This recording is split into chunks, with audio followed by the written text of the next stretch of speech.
The U.S. government has decided, in their wisdom, by the way, whether or not you agree with U.S. policy, to export U.S. policy to other countries who may have their own agendas.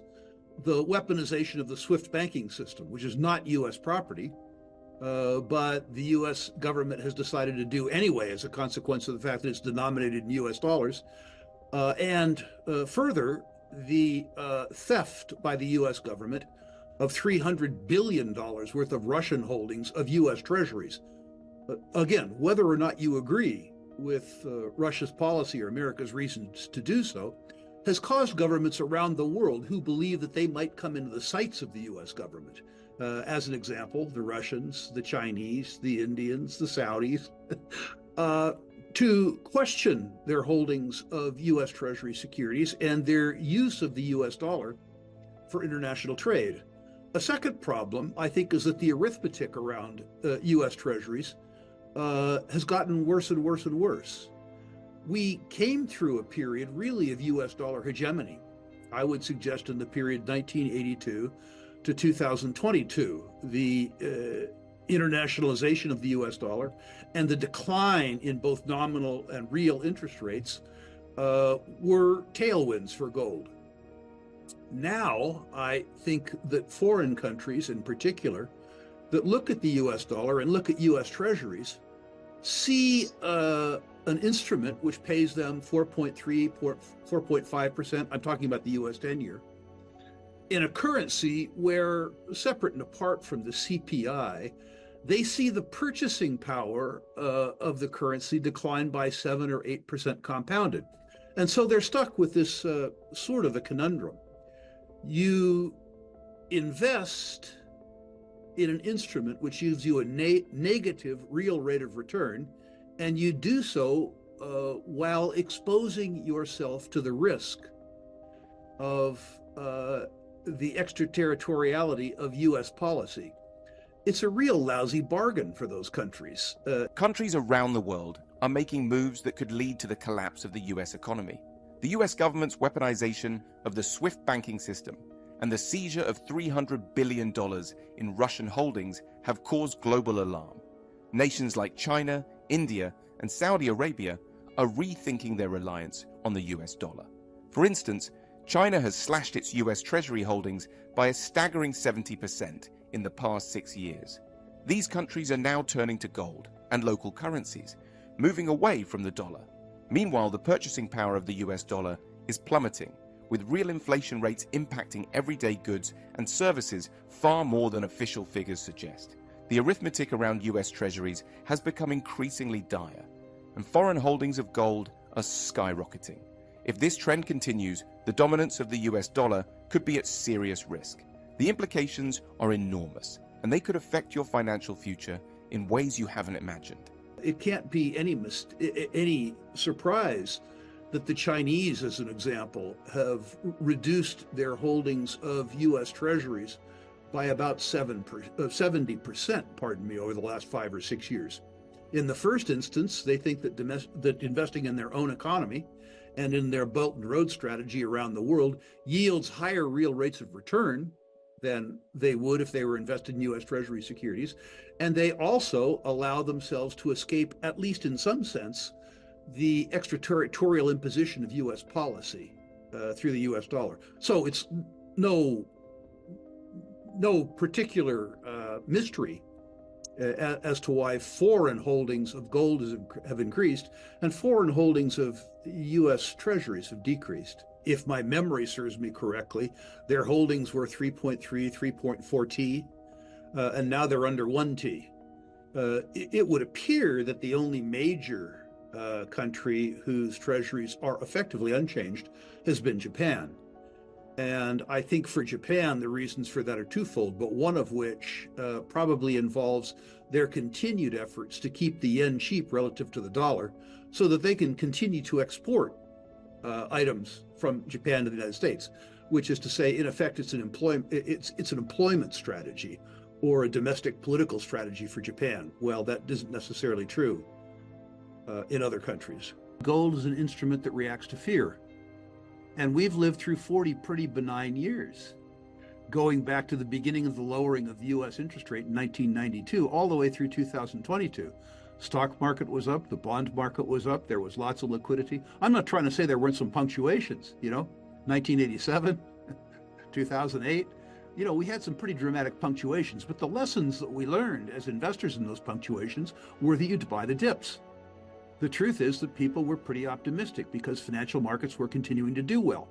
This reminds me a bit, frankly, of the late 60s and early 70s, when all of the indications of inflation were in the system, but people hadn't experienced it yet. They'd lived through 2 benign decades after the end of World War II. And while people read about inflation, it wasn't until they had sort of 5 years of experience with inflation. It wasn't until they'd seen the price of gas at the pump go from 20 cents a gallon to $1 a gallon, as an example, that they began to internalize the lessons. And I believe that the same process is underway right now. We talk about inflation, we feel inflation, we think about inflation's impact on others, but we've been schooled through 40 years of pretty benign economic climate to be aggressive, not cautious. Now, my belief is that after 3 years or 4 years or 5 years, people will begin to understand the price that they pay for the diminishment of the purchasing power of the dollars that they earn working or in their savings. I suspect that you'll look at the CPI, which suggests that, quote, inflation is moderate at 2.6%. But you'll look at what happens to the basket of goods and services that you purchase that impacts your lifestyle. And you'll say, wait a minute. The purchasing power of my dollars isn't decreasing by 2%. It's decreasing by 7% or 8%. And if you experience that over 5 years, if you watch your rent, as an example, if you were a renter, increase by 6 or 7% compounded. If you watch the cost of a shopping basket full of groceries increase by 100% over 4 years, all of a sudden you come to the same conclusion that retail investors came to in 1972 and 1973, which is to say all is not well. And I think it's that consciousness that really kicks off a market in the metal. And let's talk about one other thing while we're at it, which is to say the probability of increases in the future. I don't want to give you a Canadian number because I don't know it. But in the US, the on-balance sheet liabilities of our government exceed $34 trillion. The off-balance sheet liabilities, though, Medicare, Medicaid, Social Security Trust Fund, military pensions, government pensions, all that kind of stuff, exceed, according to the Congressional Budget Office, $100 trillion. And we propose to meet these obligations with a budget that goes further into deficit by $1 trillion every 100 days. Now, how do we get ourselves out of this conundrum? Understanding that America's GDP is under $30 trillion, which is to say our GDP is less than our on-balance sheet liabilities and is 20% of a combination of our on-balance sheet and off-balance sheet liabilities. How do we solve this? Well, they say, tax the rich. Top 1% of Americans have an aggregate net worth of $5.8 trillion. If you stole the entire net worth of the 1% in the United States, you wouldn't have solved the debt. What you would have done is funded, something like 20 months of the deficit. So you got to throw that one out. Well, how about tax everybody else then? Good luck with that. How about curtailing benefits? Let's say to the old guys like me, hey, Rick, you voted yourself a whole bunch of cool benefits for 40 years. You forgot to pay for them. We're not going to give you the money. You follow me? There's a whole bunch of hard choices. And you know what? We faced those hard choices before. Not as hard, but we faced them in the decade of the 70s. We had unsustainably high debts. We couldn't raise taxes. So what did we do? We inflated away the real value of the obligations. The purchasing power of the US dollar over the decade of the 70s declined by 80%. So we didn't renounce the debt in the honest, old-fashioned way by saying, yeah, we owe, but we ain't going to pay. Too bad, too sad. What we did is we made the debt less important relative to the inflated dollars that we took in via taxation. So my suspicion is that the way that we deal with this $130 trillion obligation or series of obligations is that we, in effect, inflate away most of the present value of the obligation. There needs to be some money left over for people to live on. There needs to be a little money left over to reinvest to make sure that the sustaining capital in the private sector continues to be strong enough that at least they can continue to tax.